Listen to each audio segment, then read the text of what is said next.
हरे कृष्ण। अगर इधर आगे आ जाओ आप कुर्सी की जरा थोड़ा सेट कर लो और जरा बना लो इधर वालों के लिए, बस खाली हो जाए। उधर आगे आ जाओ माता जी सब लोग, दीवार की सपोर्ट नहीं चाहिए, थोड़ा और आगे आ जाओ। अब पीछे जो है माता जी, शायद माता जी अपने बगल में कुर्सियां लगा लो, दो आप तो माता जी थोड़ा आगे कर दीजिए, सपोर्ट सही इधर आ जाएंगे, इस तरह का सपोर्ट का आगे लगा देंगे। और खींच लो, और खींच लो, और खींच लो बना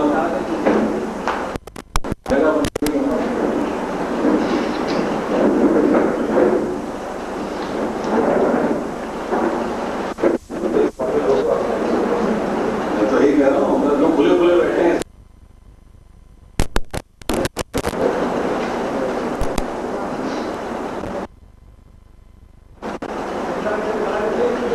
श्रीमद् भगवद गीता अध्याय संख्या 1 श्लोक संख्या 36। ठीक है जी, एक श्लोक है, राइट?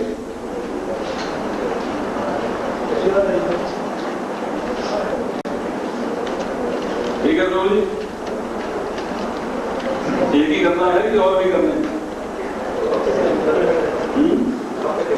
पिछली बार कितने किए?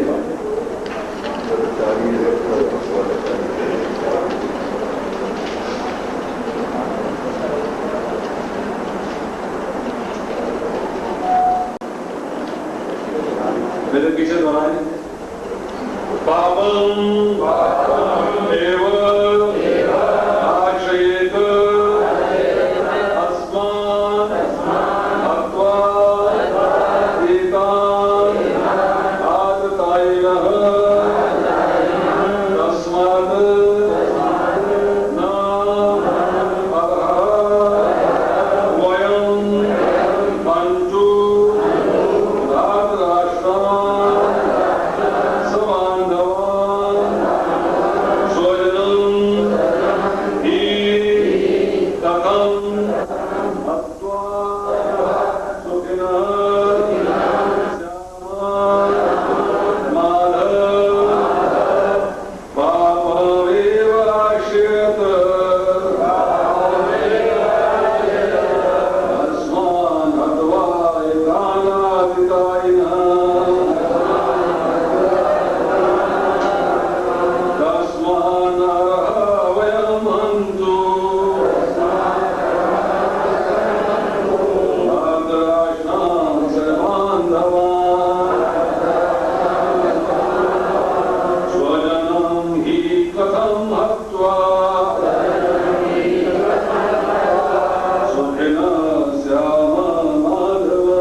यदि हम ऐसे आतताइयों का वध करते हैं तो हम पर पाप चढ़ेगा।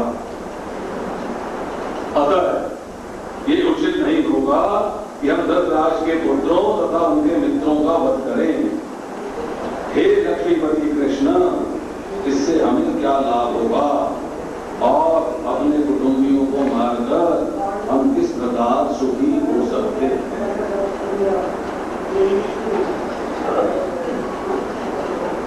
यदि हम ऐसे आतताइयों का वध करते हैं तो हम पर पाप चढ़ेगा।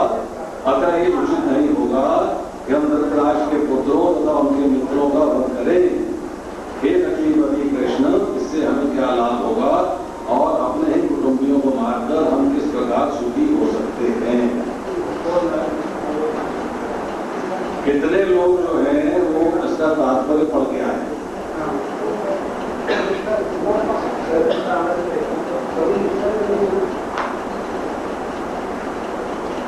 कितने लोग इसका तात्पर्य पढ़ के आए?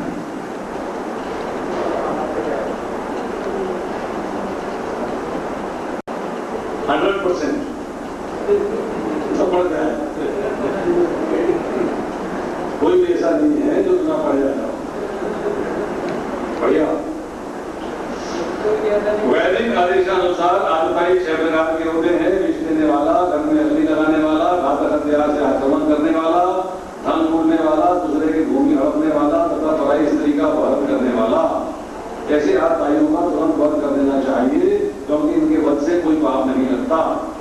आदिताइयों का इस तरह वध करना किसी सामान्य व्यक्ति को शोभा दे सकता है, किंतु अर्जुन कोई सामान्य व्यक्ति नहीं है, वे स्वभाव से साधु है, अतः वह उसके साथ साधुवत व्यवहार करना चाहता था। किंतु इस प्रकार व्यवहार क्षत्रिय के लिए उपयुक्त नहीं है। यद्यपि राज्य के प्रशासन के लिए उत्तरदायी व्यक्ति को साधु प्रकृति का होना चाहिए, किंतु उसे कायर नहीं होना चाहिए। उदाहरणार्थ भगवान राम इतने साधु थे कि आज भी लोग राम राज्य में रहना चाहते हैं, किंतु उन्होंने कभी कायरता प्रदर्शित नहीं की। रावण नामधारी था, कभी ने राम की पत्नी सीता का अपहरण करके ले गया था, किंतु राम ने उसे ऐसा पाठ पढ़ाया जो विश्व इतिहास में बेजोड़ है। अर्जुन के प्रसंग में विशेष प्रकार के आचार्यों से भेंट होती है। ये है उनके निजी पितामह आचार्य मित्रपुत्र और आदि। इसलिए अर्जुन ने विचार किया कि उनके प्रति सामान्य आचार्यों जैसा कटु व्यवहार न करे। इसके अतिरिक्त साधु पुरुषों को तो क्षमा करने की सलाह दी जाती है। साधु पुरुषों के लिए ऐसे आदेश किसी राजनीतिक आपातकाल से अधिक महत्व रखते हैं। इसलिए अर्जुन ने विचार किया कि राजनीतिक कारणों से स्वजनों का वध करने की अपेक्षा धर्म तथा सदाचार की दृष्टि से उन्हें क्षमा करना श्रेयस्कर होगा। अगर क्षणिक शारीरिक सुख के लिए इस तरह वध करना लाभप्रद नहीं होगा।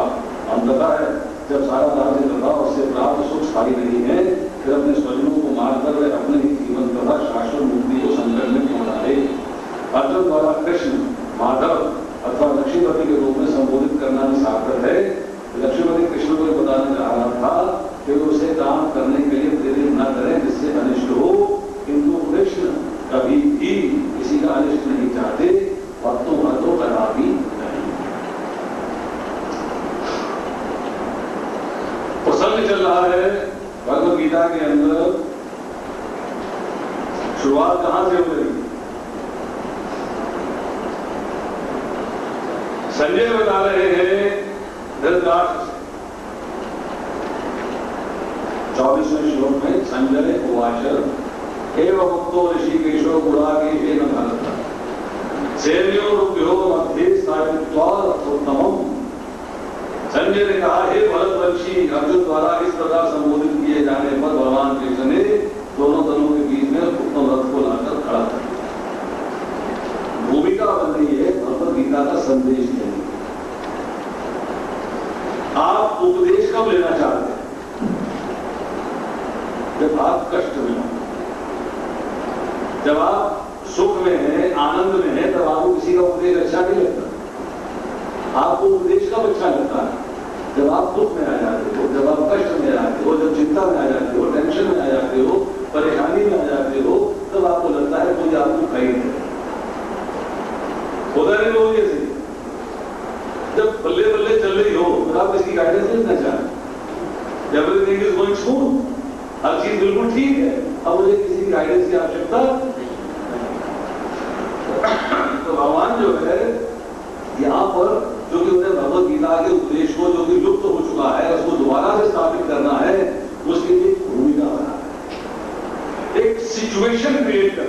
सिचुएशन क्या क्रिएट करिए? धृतराष्ट्र ने कहा है मामका पांडवाश्चैव, मेरे और पांडु पुत्रों ने क्या किया? उसने अपने पुत्रों को और पांडु के पुत्रों को अलग कर दिया। और तो यहाँ भगवान जो है उन्होंने क्या किया है कि अर्जुन ने कहा है कि दोनों दलों के बीच में उत्तम रथ को ले चलिए। उसके जब रथ वहां आ गया है तो भगवान उससे क्या कहते हैं? भीष्म द्रोण तथा विश्व भर के अन्य समस्त राजाओं के सामने भगवान ने कहा कि पाप यहाँ एकत्रित सारे कुरुओं को देखो। सारे मीन्स सभी लोग कुरुवंश के हैं, चाहे वो कौरव है और चाहे वो पांडव।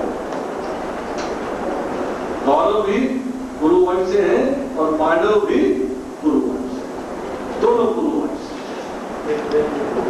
भगवान क्या बताना चाह रहे हैं कि मेरे मन में कोई भेद नहीं है, मेरे लिए दोनों बराबर है, कौरव भी और पांडव भी, क्योंकि दोनों जो है कुरुवंश से हैं।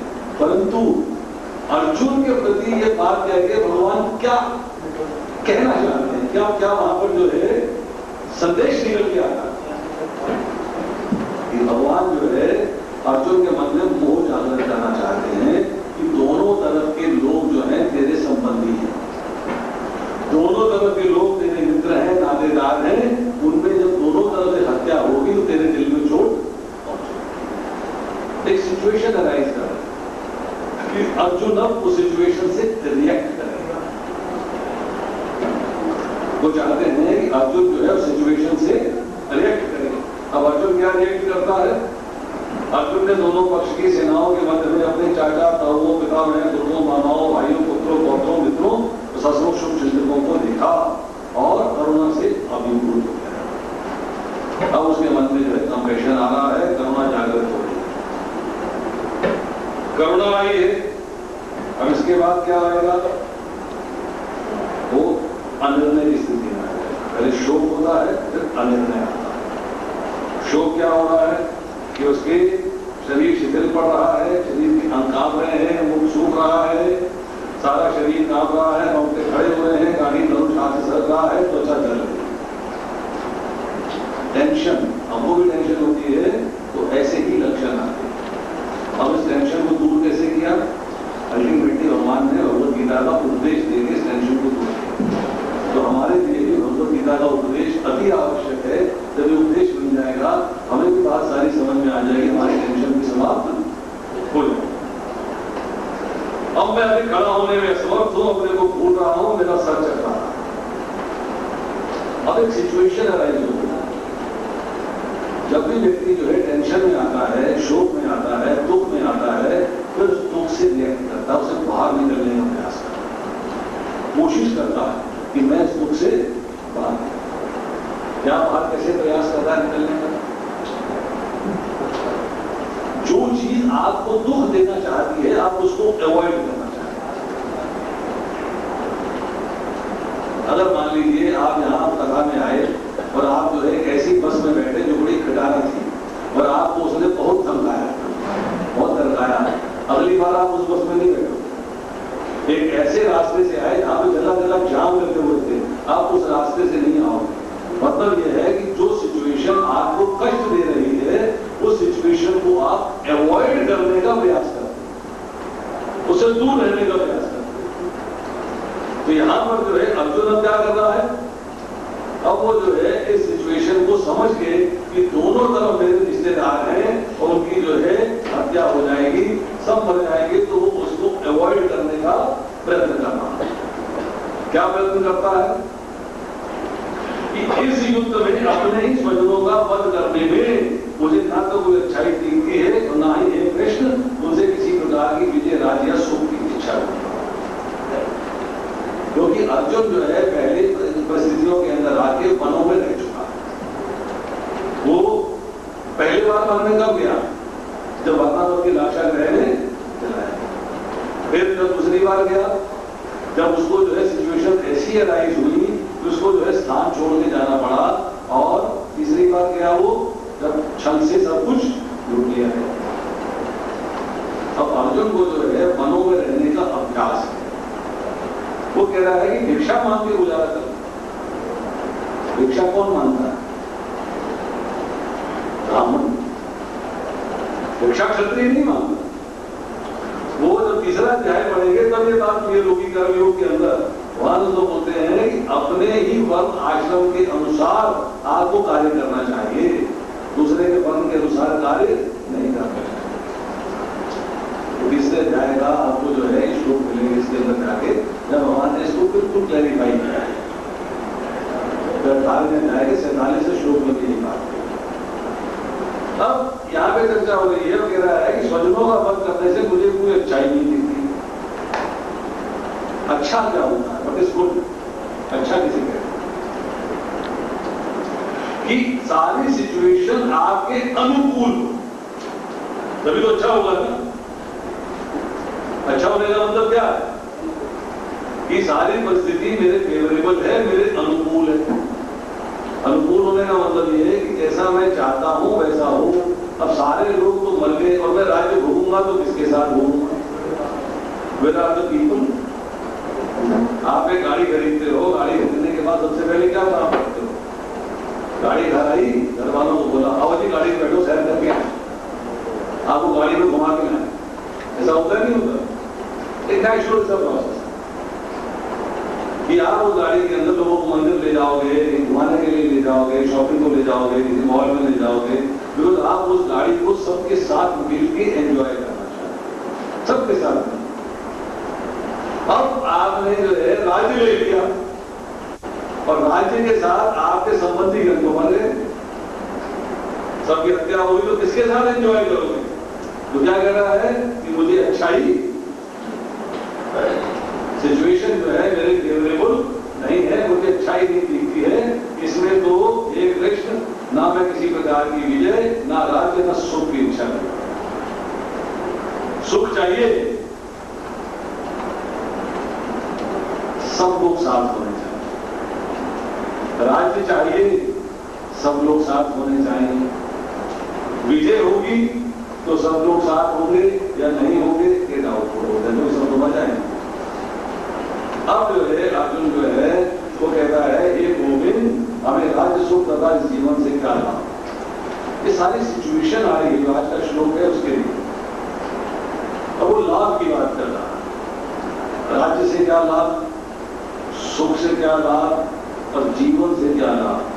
अरे भाई मेरे तो सारे रिश्तेदार मेरे हाथों ही मर गए, मैंने ही उन्हें मार दिया, या मेरे भाइयों के या मेरी सेना के हाथों मर गए और मेरी सेना के लोग उनके हाथों से मर गए, फायदा क्या हुआ? What is the advantage? सब लोग गए। युद्ध के अंदर क्षत्रिय जाते, शूद्र युद्ध करने नहीं जाता, वैश्य भी युद्ध करने नहीं जाता, ब्राह्मण भी युद्ध करने नहीं जाता, बूढ़े क्षत्रिय भी युद्ध करने नहीं जाते, बच्चे जो है वो भी युद्ध करने नहीं जाते, और किसी भी वर्ग की स्त्रियां युद्ध करने नहीं जाती। पर राज्य में जो एडमिनिस्ट्रेशन है वो कौन करता है? क्षत्रिय। अब क्षत्रिय खत्म हो जाएंगे, समाप्त हो जाएंगे, एडमिनिस्ट्रेशन नहीं हो पाएगी, तो राज्य का फायदा क्या, जीवन का लाभ क्या? कहते हैं जिन सारे लोगों के लिए हम चाहते हैं क्या, राज्य सुख और जीवन, वो सारे तो युद्ध भूमि मेरे सामने खड़े हैं, सब तो मरने वाले हैं। अब गुरुजन, पितृजन, पुत्रजन, पितामह, मामा, ससुर, पौत्रजन, साले तथा अन्य संबंधी अपना धन एवं प्राण देने के लिए तत्पर है और मेरे समक्ष खड़े हैं। अब वो कहता है कि मैं उन्हें मारना क्यों चाहूंगा? आई एम नॉट इंटरेस्टेड, वो मुझे मारना चाहिए, मुझे। अब वो क्षत्रिय धर्म को निभाना नहीं चाहता, जो उसका वर्ण है, जो उसका वर्ण है, उस वर्ण का जो धर्म है, जो उसका कर्तव्य है, उसका पालन नहीं करता। उसका राजा होने के नाते क्या कर्तव्य है? एक राजा का क्या कर्तव्य होता है? प्रजा का लालन पालन करना, दुश्मन देशों से, दुश्मन जो शत्रु हैं उनसे जो है देश की रक्षा करना, गोधन जो है उनकी रक्षा करना, और जो अपनी प्रजा है उसको भक्ति के मार्ग पे आगे बढ़ाकर भगवान का प्रेम प्राप्त करना। अर्थात सब लोग जो धर्म पर आरोप रहे, धर्म के मार्ग में चले, अर्थात भगवान का प्रेम प्राप्त करें। वो तो कह रहा है मैं तो नहीं करता कुछ नहीं। अरे वो तो क्षत्रिय है, अपनी प्रजा के लिए लड़, अपने गोधन के लिए लड़, अपने लोगों के लिए लड़, वो नहीं लड़ रहा। क्या कह रहा है कि रिश्तेदार खड़े हैं, ये सारे मर जाएंगे, मैं नहीं लड़ना।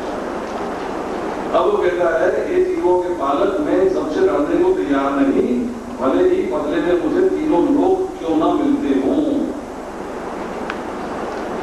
तो लोकी मिल जाए तब भी मेरे लिए छोटी है, इनको मारना नहीं चाहता। सारी पृथ्वी की तो बात ही छोड़ दे, और धृतराष्ट्र के पुत्रों को मारकर हमें कौन सी प्रसन्नता मिलेगी।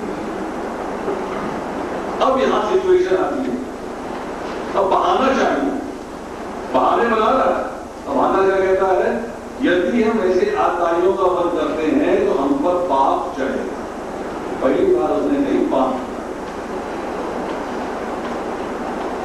आताई का वध और पाप,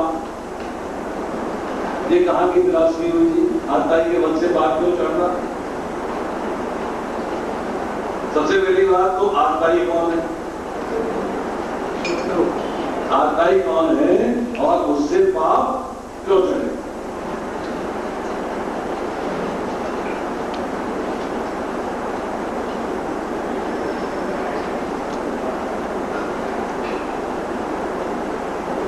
एक वशिष्ठ स्मृति के अंदर तीसरे अध्याय का 19वां श्लोक है, ध्यान सुनिए।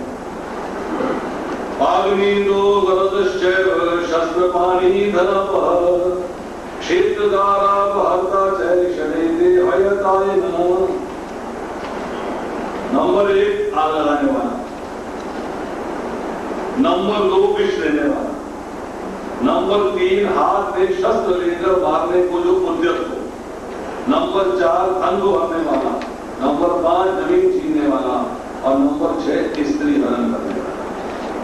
ये 6 प्रकार के जो है लोग वो आरताई कहलाते हैं। लोग आज लिखते हैं पर्वत के अंदर, पहले जो सबसे सेंटेंस है वो यही है, ये इस श्लोक से लिया गया है कि 6 प्रकार के लोग जो है वो आरताई कहलाते हैं।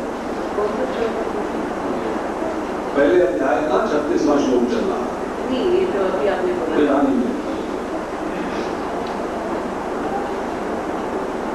आग लगाने वाला दुर्योधन वगैरह ने वाराणवत के राक्षागृह में पांडवों को और उनकी माता कुंती को जलाकर मारने का प्रयास किया।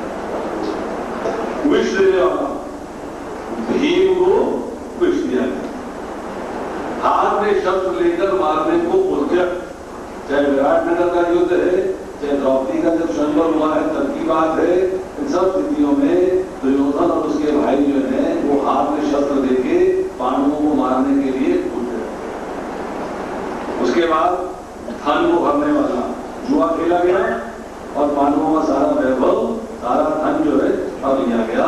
जमीन छीनने वाला, उनका राज्य भी छीन, और दुर्योधन के उकसाने पर जयद्रथ जो है द्रौपदी का हरण करके ले गया था, तो स्त्री को हरने वाला, अर्थात 6 प्रकार के जो आतताई हैं, ये सारे गुण जो है कौरवों में उपस्थित है।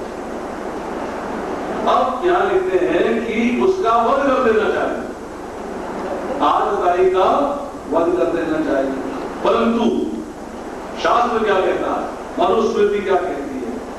आततायिनम् आयन्तम् हन्यमेवा विचारयन् नाततायिनैव वधे दोषो हन्तु भवति कश्चन।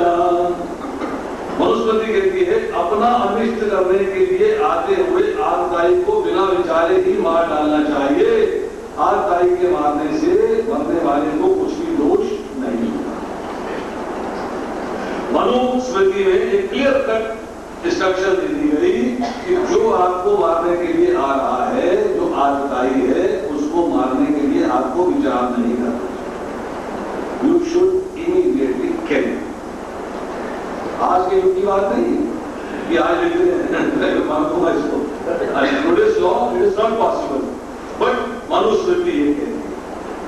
अब समस्या क्या है कि ये अर्थशास्त्र है, अर्थशास्त्र, और एक है धर्मशास्त्र। धर्मशास्त्र कहता है सएव पापेष्टो तमो कुर्यात् कुलनाशनम्, जो अपने कुल का नाश करता है वह सबसे बढ़कर पापी होता है, उससे बड़ा पापी कोई नहीं। और जब अर्थशास्त्र में और धर्मशास्त्र में विरोध आ जाए, दो स्टेटमेंट अलग अलग हैं, एक में है तुरंत वध कर देना चाहिए, दूसरे में है कि नाश करने से पाप लगेगा। अब ये कंट्रास्ट हो गया, कॉन्ट्राडिक्टरी बात हो गई कि एक जो है अर्थशास्त्र कुछ कह रहा है, धर्मशास्त्र कुछ कह रहा है, इसमें विरोध आ रहा है, एक दूसरे की अपोजिशन की बातें हो रही है। अपोजिशन की बातें तो किसको बात माननी चाहिए? अब अर्थशास्त्र की बात माने कि धर्मशास्त्र की बात। तो धर्मशास्त्र कहता है, इसमें जो विरोध जब आता है तब एक शास्त्र कहता है श्रुत्यो न्यायस्तु बलवान व्यवहार अर्थशास्त्र तो बलवत धर्मशास्त्र की स्थिति कि अर्थशास्त्र की अपेक्षा धर्मशास्त्र अधिक बलवान होगा। क्यों बलवान होगा अभी बताएंगे आप। अतः शास्त्रों में जहां अर्थशास्त्र धर्मशास्त्र दोनों में विरोध आए वहां अर्थशास्त्र को त्याग करके धर्मशास्त्र को ग्रहण किया। अब प्रश्न ये है कि अर्थशास्त्र क्या है। आग ताली को मार दे, मैं बच गया, मेरा स्वार्थ हो गया, मेरा स्वार्थ हो गया। तो जहां मेरा स्वार्थ आ जाता है वो अर्थशास्त्र हो जाता है। किसी की भी हिंसा ना करने, ना हिंसा सर्वभूतानि अहिंसा परमो धर्म, अर्थात हिंसा न करना परम धर्म है। अर्थात जब आप किसी की हिंसा नहीं करते हो, धर्मशास्त्र है, इसमें अपना स्वार्थ नहीं। तो जब अपना स्वार्थ नहीं आता है तब शास्त्र की बात जो है धर्मशास्त्र कहलाती है। और जहां शास्त्र के अंदर अपने स्वार्थ की बात होती है वो शास्त्र अर्थशास्त्र कहलाता है। तो यहां पर जो है चर्चा हो रही है कि कौन सा कार्य करना चाहिए। तो अर्जुन क्या कहता है, कहता है यदि हम ऐसे आदताइयों का वध करते हैं तो हम पर पाप चढ़ेगा। वो किसकी बात कर रहा है इस वक्त, वो अर्थशास्त्र की बात नहीं कर रहा। तो क्या कह रहा है, पाप चढ़ेगा। अर्थात धर्मशास्त्र की बात कर रहा है कि अहिंसा परमो धर्म, अहिंसा करनी चाहिए, हिंसा नहीं करनी। अब उसे एक धर्मशास्त्र के अंदर से बहाना मिल गया। अब वो इनडायरेक्टली बिना कोट किए भगवान से कह रहा है यदि हम ऐसे आकारियों का वध करते हैं तो हम पर पाप चढ़ेगा। अतः ये उचित नहीं होगा कि हम धृतराष्ट्र के पुत्रों और उनके मित्रों का वध करें, क्योंकि पाप वाली बात जो है उसके मन में यहां पर दिमाग के अंदर फिट हो गई है। वो कह रहा है कि पाप हो रहा है तो पाप करना कभी भी उचित नहीं होता। पाप करना ठीक है, गलत है, गलत है। यहां क्या कह रहा है कि पाप करना उचित नहीं होगा कि हम धृतराष्ट्र के पुत्रों तथा उनके मित्रों का वध करें। अब कह रहा है लक्ष्मीपति कृष्ण, यहां उसने जो है माधव शब्द इस्तेमाल किया है। क्यों? तो गीता में सब जगह पर जब शब्दों का प्रयोग हुआ है, चाहे अर्जुन के लिए हो चाहे कृष्ण के लिए हो, उसका एक मीनिंग है, उसका एक टेक्निकल अर्थ है। वो कह रहा है श्याम माधव हे लक्ष्मीपति कृष्ण। लक्ष्मी जी किस चीज को दर्शाती है? ऑस्पिशियस की हिंदी क्या होती है? ऑस्पिशियस शुभ। तो लक्ष्मी जी की उपस्थिति या लक्ष्मी जी जहां पर भी है वो शुभ है कि अशुभ है? शुभ है। माधव का अर्थ है, मां का अर्थ है लक्ष्मी, धर्म का अर्थ है पति। कि लक्ष्मीपति कृष्ण, हे कृष्ण तुम तो शुभ के साथ हो, पवित्र के साथ हो, दिव्य के साथ हो, और मुझे कैसा कार्य करने को कह रहे हो? जो अशुभ है, जो दिव्य नहीं है और जो अपवित्र है। तो उसको एक तरीके से जो है उसको एक स्पेसिफिक नाम से पुकार रहा है कि आप ऑस्पिशियस लक्ष्मी जी के साथ हैं और मुझे इनऑस्पिशियस अशुभ काम करने को बोलना है, क्योंकि उसको कोई ना कोई बहाना चाहिए। कभी किसी से कह देते हैं अरे भाई तुम तो इतने बड़े अफसर हो जा रहे, ऐसी बात कर रहे, तुम तो कितने बड़े वक्त हो, ऐसी बात कर रहे, आप तो बड़ी दयालु है, कैसी बात कर रही है? मतलब आपकी दयालुता का बखान करके, आपकी भक्ति का बखान करके आपको जो दिखाया जा रहा है कि जो कार्य आप करने वाले हो वो ठीक नहीं। मेरा भगवान से क्या कह रहा है कि आप लक्ष्मीपति हो, अर्थात किसके पति हो? ऑस्पिशियस है, वो शुभ। लक्ष्मी जी के लक्ष्मी जी जहां होती है वह शुभ ही शुभ होता है। और आप यदि पति हो, आप उनके स्वामी हो, यहाँ सब शुभ ही शुभ होना चाहिए, और आप उनसे अशुभ काम करवा रहे हो, अर्थात पाप का काम करवा रहे हो, इन सबको मेरे हाथों से मरवा कहता है अपने ही कुटुंबियों को मारकर हम किस प्रकार सुखी हो सकते हैं। सुख नहीं मिलेगा अगर हम जो है अपने ही रिश्तेदारों को मारते हैं, तो क्या हमें सुख मिल सकता है? आप सिचुएशन सोचिएगा, आपके सारे रिश्तेदार आपके सामने खड़े कर दिए जाए, बारात आई हुई है, घर में लड़की की शादी चल रही है, बारात आई हुई है, लड़के वाले बिहार में लड़की वाले आपके सब घुसते जा रहे हैं और आपको पिस्टल पकड़ा दी, सबको गोली मार दी, क्या पागल हो गए क्या? सबको मालूम, हाउ इज दैट पॉसिबल? कितनी टेंशन हो जाएगी, कितनी समस्या हो जाएगी, कितना अशुभ कार्य होगा। और यहां जो है कृष्ण अर्जुन से क्या कह रहे हैं? सबको है यहां कहा जा रहा है कि हम किस प्रकार सुखी होंगे। अंततः जो सारा राज्य तथा उससे प्राप्त सुख स्थायी नहीं है, तब स्वजनों को मारकर अपने ही जीवन तथा शाश्वत मुक्ति को संकट में क्यों ना लें। राज्य भी टेम्परेरी है, लोगों के शरीर भी टेम्परेरी है, आप उन्हें मरवा रहे हैं, मुझे राज्य भोगने को कह रहे हैं, टेम्परेरी चीज को भोगने के लिए कह रहे हैं, मैं अपनी शाश्वत मुक्ति को और क्यों संकट में डालूं, अपना जीवन भी और अपनी मुक्ति भी दोनों को संकट में क्यों? अब 37वें और 38वें श्लोक में कहते हैं, हे जनार्दन, यद्यपि लोभ से विपुल चित्त वाले ये सारे लोग अपने परिवार को मारने तथा अपने मित्रों से द्रोह करने में कोई दोष नहीं देखते, किंतु हम लोग जो परिवार के विनिष्ट करने में अपराध देख सकते हैं, ऐसे पाप कर्मों में प्रवृत्त क्यों? अब वो फिर जो है पाप कर्म को डिफाइन करता है।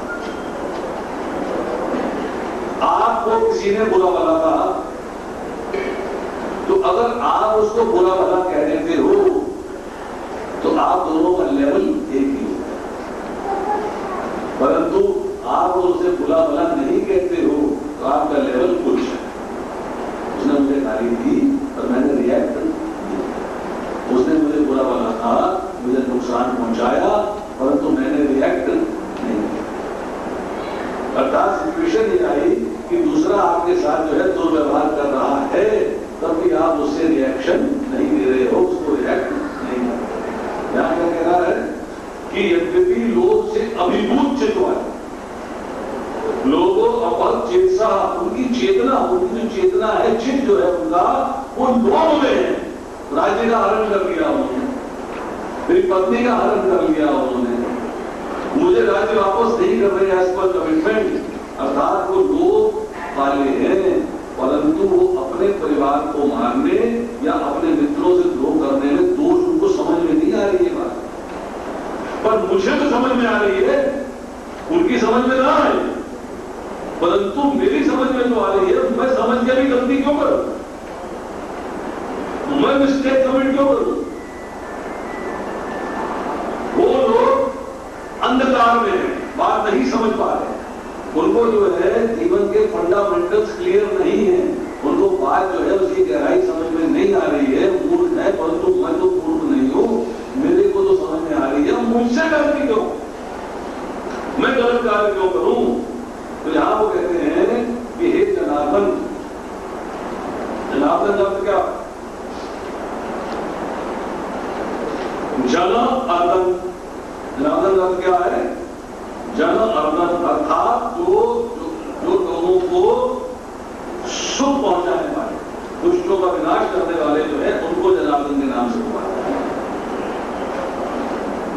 अब कहते हैं कि हम लोग परिवार के विनष्ट करने में अपराध देख सकते हैं, हमारी विजन क्लियर है, हम अंधकार में नहीं है, हमें ज्ञान है कि सब मारे जाएंगे, सब हमारे संबंधी हैं, सब हमारे रिश्तेदार हैं, हम इस बात को समझ रहे हैं, हम इस बात को अंडरस्टैंड कर रहे हैं, हमें बात बिल्कुल क्रिस्टल क्लियर है, तो फिर हम पाप कर्म क्यों करें? अनजाने में हो जाए अलग बात है, ये तो जानबूझ के हमसे पाप हो रहा है, हमको मालूम है सब मर जाएंगे, हमको मालूम नहीं पाप का कार्य है, अहिंसा परमो धर्म, हिंसा नहीं करनी चाहिए, और हम हिंसा करके इनको मार देंगे। तो सिचुएशन क्या हुई कि अर्जुन जो है भगवान के आगे अब जो है अपना केस प्रेजेंट कर रहा है। क्या केस रहा है कि मुझे युद्ध नहीं करना है, वो परिस्थितियां तैयार कर रहा है, वो सिचुएशन राइज कर रहा है कि मुझे अब युद्ध नहीं करना, मुझे अब पाप कर्म नहीं करना है। उसके मन के अंदर जो है, उसके मस्तिष्क के अंदर जो है पाप कर्म की बात समा है। तो बार बार ये कह रहा है अधर्म पाप, अधर्म पाप, इसी की चर्चा हो कि मुझे पाप कर्म नहीं करना है। हम लोग पाप कर्म में क्यों प्रवृत्त हों? तो ये जो है एक अर्जुन के मन की जो स्थिति है वो पल पल चेंज हो रही है और उस स्थिति में पहुंच रहा है जब वो कहेगा हे गोविंद मैं युद्ध नहीं करूंगा। दूसरे अध्याय के 9वें श्लोक में जाके वो कह देता है हे गोविंद मैं युद्ध नहीं करता। 49वें श्लोक में कहता है कुल का नाश होने पर सनातन कुल परंपरा नष्ट हो जाती है, इस तरह शेष कुल भी अधर्म में प्रवृत्त हो जाता है। कुलक्षये प्रणश्यन्ति कुल धर्म सनातना। कुल धर्म क्या है? व्हाट इज कुल धर्म? हर एक कुल के अंदर एक पर्टिकुलर एक संस्कार होते हैं जिनको पालन किया जाता है। जैसे कि जनेऊ संस्कार है, विजाति संस्कार है, नामकरण संस्कार है, विवाह संस्कार है, मृत्यु के समय के संस्कार है, मृत्यु के बाद के संस्कार हैं। ये सारे के सारे संस्कार जो हैं प्रत्येक कुल के अंदर थोड़े बहुत चेंज है। हर एक के अपने हिसाब से क्लासिफाइड है।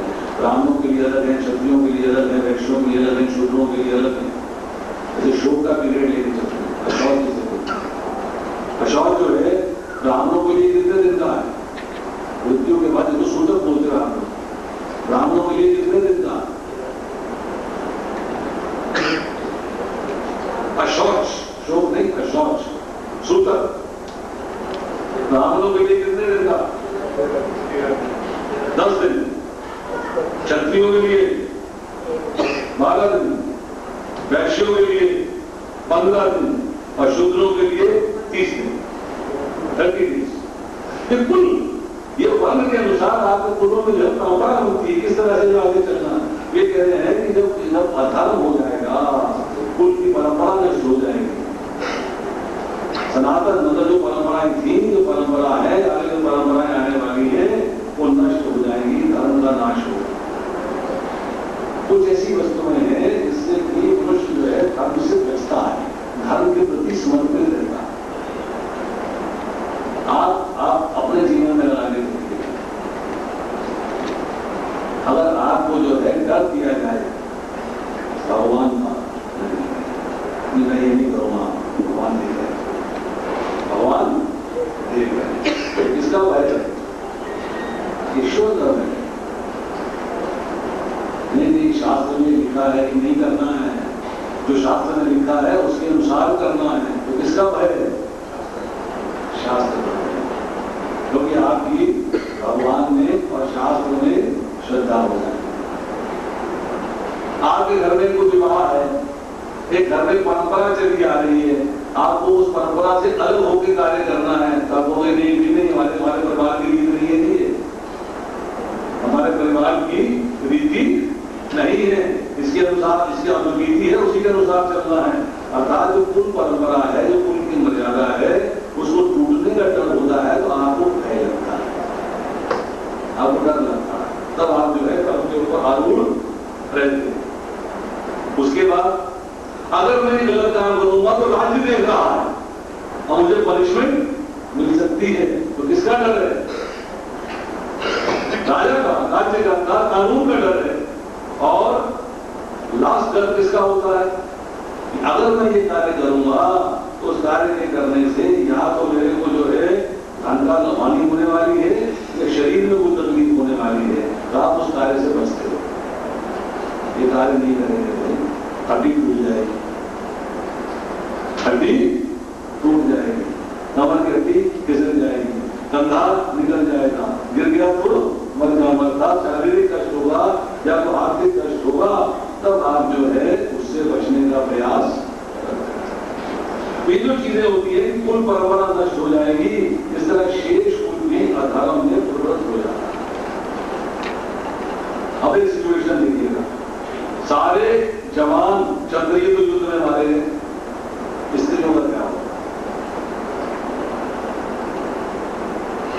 स्त्रियों क्या होगा?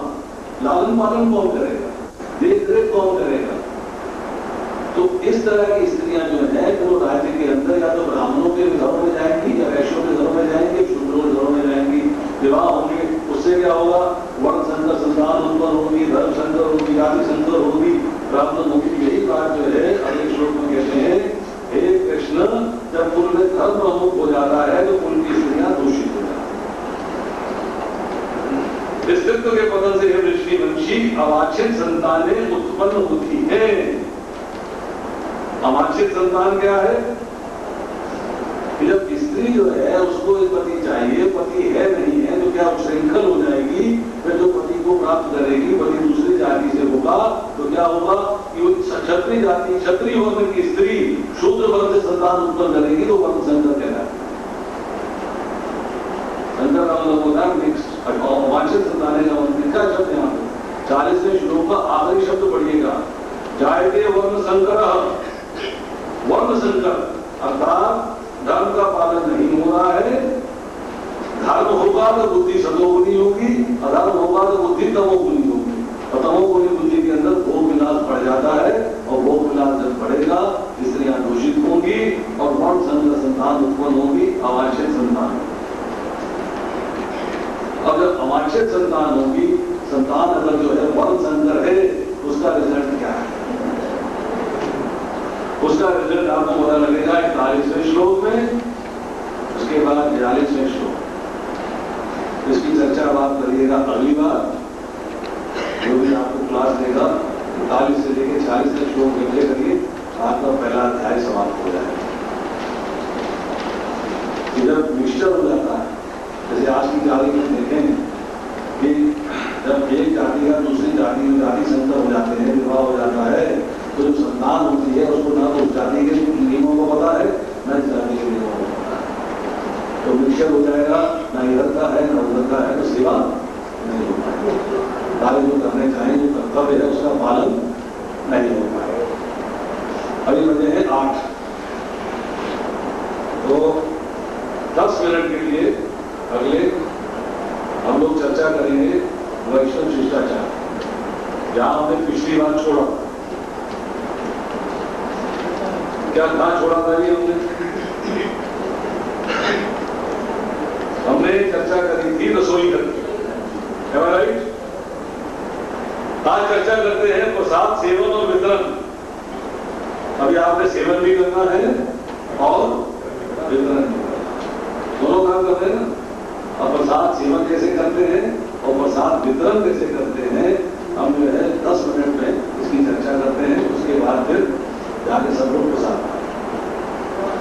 वैष्णव संस्कृति में प्रसाद सेवन प्रसाद वितरण दोनों ही अत्यंत महत्वपूर्ण है। जिस समय हम भोग बनाते हैं और अर्पित करते हैं, उस समय की अपेक्षा उसे आदर पूर्वक वितरित करते और ग्रहण करते देखकर कृष्ण और गुरु अत्यधिक प्रसन्न होते हैं। नंबर 1, सर्वप्रथम एवं प्रमुख नियम यह है कि भक्तों को केवल प्रसाद अर्थात भगवान कृष्ण को भक्ति भाव से अर्पित किया अन्न ही ग्रहण करना चाहिए, अर्थात बिना भोग लगे कोई भी वस्तु ग्रहण नहीं करनी चाहिए। नंबर 2, भक्तों द्वारा बनाई गई, भक्तों द्वारा भगवान को अर्पित की गई और भक्तों द्वारा परोसा अन्न ही ग्रहण करना चाहिए। सामाजिक जीवन की मर्यादा एवं प्रचार की आवश्यकता के अनुसार जितना संभव हो तथा व्यवहार करने योग्य हो, उपरोक्त नियमों के आदर्शों का पालन करें। एक क्लॉज दिया प्रचार के पॉइंट ऑफ व्यू से इसमें कई बार कॉम्प्रोमाइज हो जाता है। जब तक प्रचार तथा सेवा के लिए अत्यधिक आवश्यक ना हो तब तक अभक्तों द्वारा बनाया गया अन्न ग्रहण न करें। प्रचार के टाइम पे करना पड़ेगा, तो क्या प्रचारक हो नहीं करोगे आपसे प्रचार नहीं हो पाएगा, इसलिए उस समय जो है आपको सिचुएशन के साथ कॉम्प्रोमाइज करना पड़ सकता है। उपरोक्त भावना में ही चॉकलेट, आइसक्रीम, चिप्स, बिस्कुट, शीतल पेय तथा ब्रेड, पाव जैसी बाजारू वस्तुओं को घर में वर्जित करें। क्या क्या चीज बताइए? चॉकलेट, आइसक्रीम, चिप्स, बिस्किट्स, शीतल पेय तथा ब्रेड। घर पर आए अतिथि व्यक्ति को भी घर पर बनाए हुए भोजन पदार्थ और नींबू शरबत फलों का रस जैसी प्राकृतिक चीजें ही दें। कई बार लोग कहते हैं कि रियल जूस पिला दें, डेल मोंटा रियल जूस, पता नहीं कई वैरायटी के जूस आ रहे हैं। तो प्रेफरेबली जो है घर में जूस निकाल के वो यूज करना चाहिए, बाजारी जूस का प्रयोग नहीं करना चाहिए। यात्रा यदि संभव हो तो रात को दही एवं मटर बटाना का सेवन न करें। चिट भी जाता, चने भी नहीं खाने चाहिए रात में, और दही भी नहीं खाना चाहिए, मटर में लस्सी भी नहीं पीनी चाहिए। यात्रा में अथवा विकल्प न होने पर चुनी हुई बाजारू वस्तुएं खरीदें। बाजारू वस्तुओं की अपेक्षा खाने का डिब्बा घर पर तैयार खाद्य सामग्री से भरा अथवा फल, दाना, दूध, पशु का खाद्य पदार्थ साथ में ले जाना अति उत्तम है। सफर करते हैं तभी कोशिश करें घर से जितना पैक होकर जा सके उतना ले जाए, और इमरजेंसी होती है तो किसी खास वस्तु को बाजार से ले सकते हैं। कभी कभी प्रचार या सेवा के लिए व्यवसायिक कारणों से लंबे प्रवास के दौरान भोजनालय अथवा होटल में जाना पड़ता है। ऐसे समय में शुद्ध शाकाहारी भोजनालय का ही चयन करें तथा प्याज तथा लहसुन रहित पदार्थ ही मंगवाएं। मांसाहारी भोजनालयों में एक ही बर्तन में रसोई बनने की संभावना रहती है। ऐसा देखा है कभी आपने?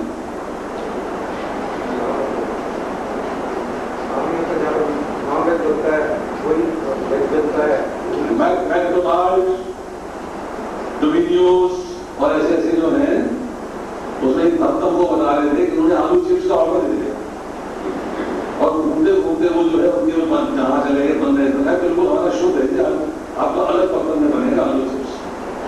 उसने कहा बड़ी अच्छी बात है, आलू चिप्स बना हुआ है, फ्रेंच फ्राई बना के दे रहे हैं। कितना लंबा जो है उनका वो बर्तन था जिसमें तेल बोलना, उसमें इधर मछली बन रही है, बीच में उसने आलू चिप्स डाल दिए छन्नी में आलू चिप्स रख रहे हैं उसी तेल में। हाँ, एक हिस्से में मछली है, एक हिस्से में चिकन है, एक हिस्से में आलू चिप्स। जब आप बन रहे हैं तीनों चीजें मतलब बनती है, आपका बर्तन अलग है, घी सेम हो गया क्या हो, बर्तन तो अलग है ना, जिस बर्तन से आलू लेके गए वो तो अलग है। बस इसलिए बचना चाहिए। It is not recommended, it is better to avoid. भक्तों को सात्विक आहार ही ग्रहण करना चाहिए तथा दार्शिक तथा तैलीय के मसालेदार महंगे खाद्य पदार्थों को टालना चाहिए। घर पर प्रसाद जो विधि से भगवान को अर्पित किया हो, परिवार के सभी सदस्यों के प्रसाद ग्रहण कर लेने के बाद बचा हुआ प्रसाद संभव हो तभी भोजन के सुरक्षित कर ले, अन्यथा बाहर जरूरतमंद लोगों को वितरित करते हैं। प्रसाद को फेंकना नहीं चाहिए।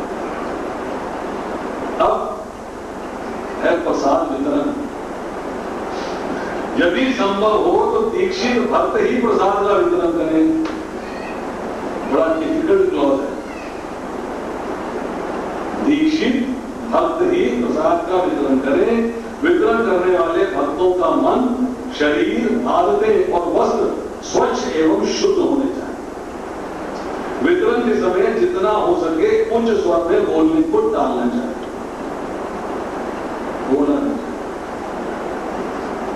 मुझे याद अच्छे तरीके से मैं आपको बताता हूं, मैं जब बेलगाम गया फर्स्ट टाइम तो एक भक्त के घर में प्रोग्राम था, तो मुझे मंदिर वालों ने कहा कि आप उनके हाथ आके लेक्चर दे दीजिएगा। मैंने वहां पे मंदिर में काफी लेक्चर दिए, तो मुझसे बोला कि आप उनके घर में चले जाइएगा, अमीर लोगों के घर में उनके घर में जाके लेक्चर। मुझे नहीं पता क्या ऑकेजन था, तो मैं वहां पहुंचा तो मुझे पता चला कि उनकी भाभी की मृत्यु हो गई थी, और उसके बाद उन्होंने जो है घर का शुद्धिकरण करने के बाद एक प्रोग्राम किया था, वैष्णव भोज किया था, और उसमें एक कथा भी थी, कीर्तन भी था, और उसके बाद प्रसाद। जैसे रूटीन होती है, हम लोग यहाँ चर्चा करते रहते हैं, लोग प्रसाद पाते रहते हैं, मैं भी ऐसी वहां जाके बैठ गया, लोग चर्चा करने आ गए, प्रस्तुत करने आ गए, मैं कहने लगा। तो एक बात आया, प्रभु जी अंदर आइए, प्रसाद पा लीजिए। मैं आता हूँ, प्रभु जी अंदर आइए, प्रसाद पा लीजिए। मैं आता हूँ, तो 3-4 बार मेरे पास आया प्रसाद के लिए कहने के लिए। तो 3-4 बार मैंने बोला हाँ हाँ पाओ मैं आ रहा हूँ थोड़ी देर में। फिर स्वयं भगत गुरु आए, प्रभु जी आप आइए ना, सब लोग आपके इंतजार कर रहे हैं। तो मेरा माता बनना गया, यहाँ तो कभी ऐसे उठे ही नहीं, तो खा पी के निकल जाते हैं, वक्ता बैठा रहता, वक्ता कौन पूछता है। तो मैं उठ के गया तो पूरी पंगत बैठी हुई थी, फर्स्ट सीट रिजर्व थी मेरे लिए, केले के पत्ते के ऊपर सारी चीजें डाल रखी थी। जब मैं पहुंचा हूं तब उन्होंने जो है प्रसाद ग्रहण करना आरंभ किया मेरे साथ। एक प्रसाद वितरण करना, प्रसाद को प्राप्त करना, प्रसाद को ग्रहण करना, इसमें भी कुछ वैष्णव नियम है। हम लोग आमतौर पर नियमों का पालन नहीं करते, हम लोग टाल जाते। तो वहां मैंने जाकर पहली बार देखी, मंदिर में जब भी मैंने लेक्चर दिया, मैं जाकर प्रसाद पाऊंगा तभी लोग प्रसाद पाएंगे, वरना नहीं पाएंगे। ये बात हमने दिल्ली में नहीं सीखी, पूरी दिल्ली में मतलब हम उसका पालन नहीं करते थे। बताई गई होगी पर हमने जब उस पर ध्यान नहीं दिया, पालन नहीं किया, पर वहां जाकर हमने देखा कि वेरी पर्टिकुलर।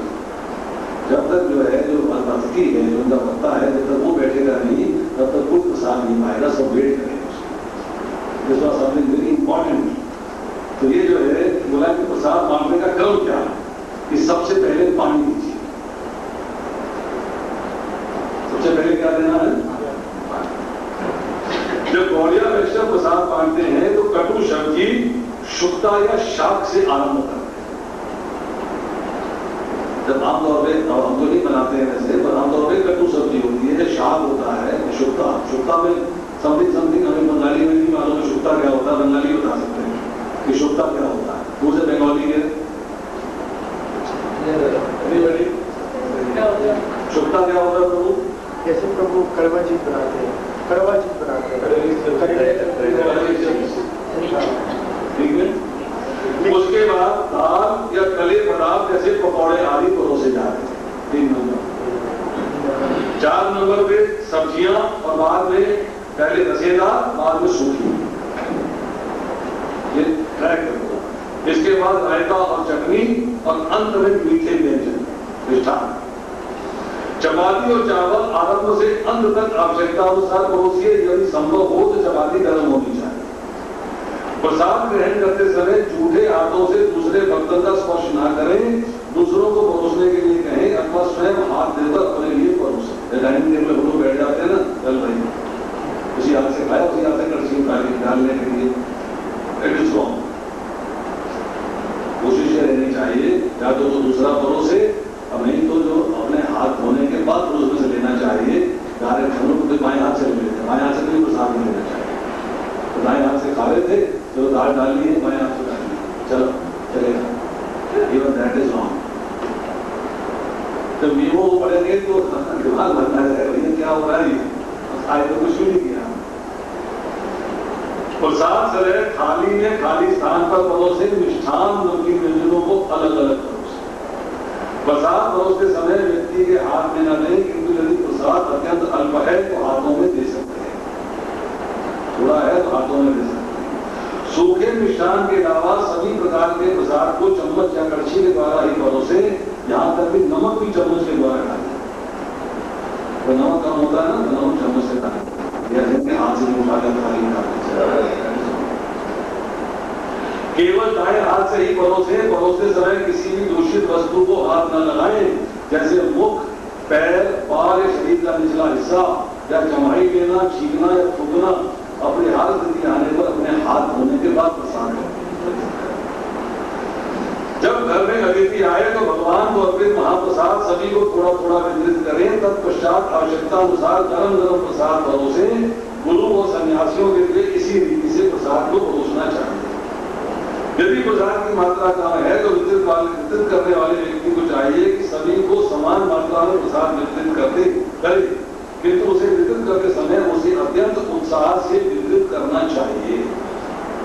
संभव हो तो प्रसाद पाने वाले व्यक्ति को प्रसाद के गुण बताएं, यदि आवश्यक हो तो शांत रहें। प्रसाद के दौरान कैसेट या पुस्तक सुनना अत्यंत लाभदायक है। हम श्री कृष्ण या श्री प्रभुपाद लीलामृत जैसी पुस्तकें पढ़ सकते हैं।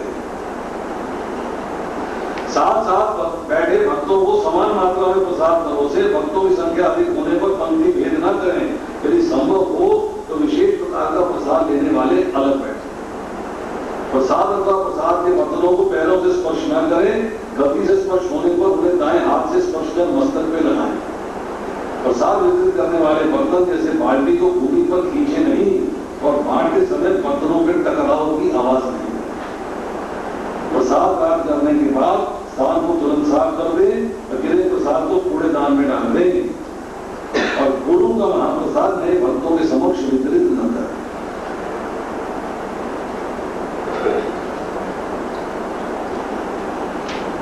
ठीक है जी।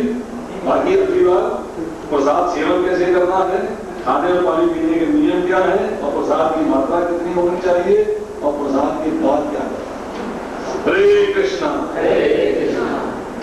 सीधा वो प्रश्न है। हाँ जी। जुआ लिखा है, जुआ खेलते हैं। क्षत्रिय जो है जुआ खेल सकते हैं, क्षत्रिय जुआ खेलते हैं। ऐसा है कि शास्त्र के क्षेम महम करता है, महामी अहम करवा देते हैं। उसने 2 लाइनों से काटा और लिख दिया करोड़ीय तो मैं करवा अब गंगाचार्य की वजह से गंगा स्नान के लिए गए, गंगा स्नान के लिए गए तो उनके पीछे से जो है उनके पति के पास वो आए कुछ कमरे के अंदर खाने पीने का सामान शरीर की आदत नहीं, उसके रसोई बनती थी, हमारे भोग लगता था। तो उनकी पत्नी ने कहा कि क्या है, बोले कि गंगाचार्य जी ने आपके लिए भेजा है। बोले कि रसोई बनाओ, भगवान को बनाओ, जल्दी करो। श्री महाराज बोले लेकिन मेरे पति कभी नाराज नहीं होते, मैं अपने पति को जानती हूँ, लेकिन नाराज नहीं क्यों आते मारते हैं, ये कैसे हो सकता है। अगर देखो तो बारह के पीठ दिखाई, उसको कोई निशान था। बड़ा अजीब सा लगा, गुस्सा में लगा, मेरा पति यहाँ बड़ा घंटा खोला और भक्त मारता है बच्चों को, एक ऐसा पति है। उन्होंने कहा रसोई बनाओ, भगवान को बुलाओ, उसे दिखा मेरे पति ने 2 बच्चों को मारा है, वो निशान पड़े हुए, बड़ा कष्टदायक कंडीशन है, पर मैंने नहीं किया हो सकता, मुझे भी आगे कुछ कहे। उन्होंने बड़ा रसोई बनाई, भगवान को लगाया, अब गंगाचार्य जी का आगे तुमने मेरे इंतजार किए बगैर भोजन ग्रहण करना शुरू कर दिया है, तो पति धर्म को भूल रही हो। तो पति धर्म का ध्यान नहीं है कि पति को खिलाए बगैर पत्नी को खाना नहीं चाहिए, रोज तुम ऐसा करती थी और आज तुमने वो नियम उड़ा दिया। पत्नी कहती है बात तुम ठीक करते हो, तुम भी कभी रोज नहीं करते थे और तुमने आज बच्चों को मारा, तुमने तो रोक दिया और बच्चे आगे मुझे ये समय का सारा सामान दे दे, बोला तुमने कहा जो खाओ खाओ और भगवान को भूल रहा मैंने जो तुमने कहा वो नहीं करना है। मैंने तो भेजा ही नहीं, मैंने तो भेजा ही नहीं, मैं तो भिक्षा मांगने गया था, गंगा जी में स्नान किया, भिक्षा मांगने गया था, फिर कौन ले गया तेरे को?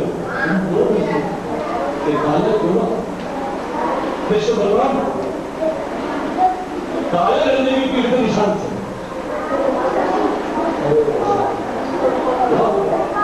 जिंदगी भर पूजा अर्चना करता रहा, मुझे दर्शन नहीं है और तुझे दर्शन नहीं। मैं कहता था मैंने स्वयं नहीं काटी थी, करोमी है नहीं, भगवान स्वयं नहीं करते हैं, स्वयं आए और तुमको दे देते। इस भाव को समझिएगा कि अनन्य चिंतो यंत्रो महावेदना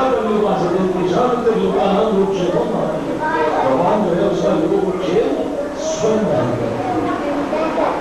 शब्द क्या है कि अनन्य भाव से भगवान के दिव्य स्वरूप का चिंतन करें। फिर भगवान कहते हैं कि आपके अध्याय के 55वें श्लोक में हे अर्जुन, जो व्यक्ति सकाम कर्मों तथा मनोधर्म के कलमश से मुक्त होकर मेरी शुद्ध भक्ति को तत्पर है,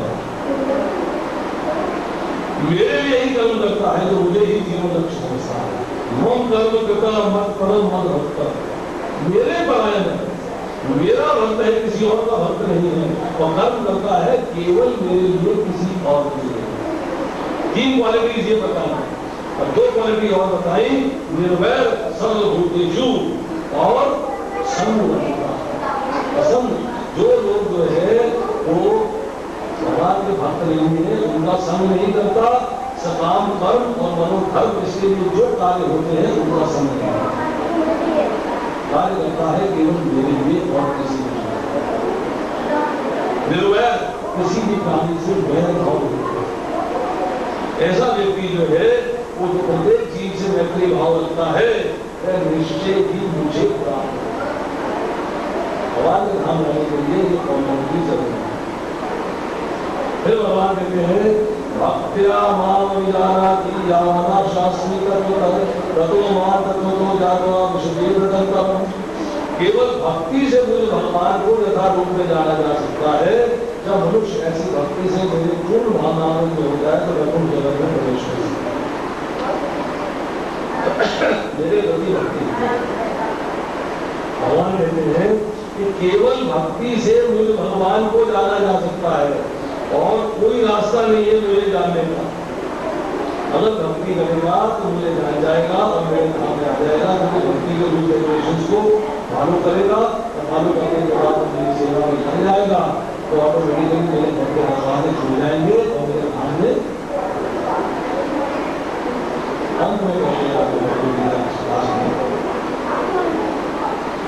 सर्वज्ञोतमम भूय सर्व में परमम बच्चा दशोसी से ब्रह्मति में दो कक्षा में करता भाग में जाएगा। चौथे पांचवें में चूंकि तुम मेरे अत्यंत परम प्रिय मित्र हो अतः मैं तुम्हें अपना परमात्म सर्वज्ञ जो ज्ञान बता रहा हूँ इसे अपने बुद्ध के अपने कौन सा ज्ञान? सर्व मोस्ट सीक्रेट कॉन्फिडेंशियल नॉलेज, ऐसा ज्ञान जिससे ऊपर का कोई ज्ञान नहीं, इसके बढ़कर कोई ज्ञान नहीं है तो मैं वो ज्ञान दे रहा हूं इसे अपने हित के लिए जो दे रहे हैं तो तुम मेरे भक्त हो और मेरे मित्र हो। भगवान का भक्त बनना पड़ेगा, भगवान की मित्रता की स्थिति करना, तब भगवान जो है वो आपको ज्ञान देगा। क्या ज्ञान दिया? मर्मदा भगवत भक्तो अज्ञादीनां नमस्ते माम वेश्यस्य सत्यं ते प्रतिजाते प्रियोसी मेरे प्रिय हो, मेरे प्रिय हो क्योंकि तुम मेरे प्राण प्रिय मित्र हो इसलिए मैं तुम्हें ये ज्ञान दे रहा हूँ, ये वचन दे रहा हूँ। क्या वचन दे रहा हूँ कि तुम मेरे धाम आओगे, कब आओगे? मन मना और तो अर्थात अपना मन हो मेरे भक्त बनो, मेरी पूजा करो, मुझे नमस्कार नमस्कार करना। नमन करने का होता है श्रद्धा रखोगा। हम लोग नमस्कार को ऐसे सोचते हैं नमस्ते जी नमस्कार लो। नमस्कार का मतलब है आप उसके चरणों में नमन कर रहे हो, उसके श्रद्धा कर रहे हो।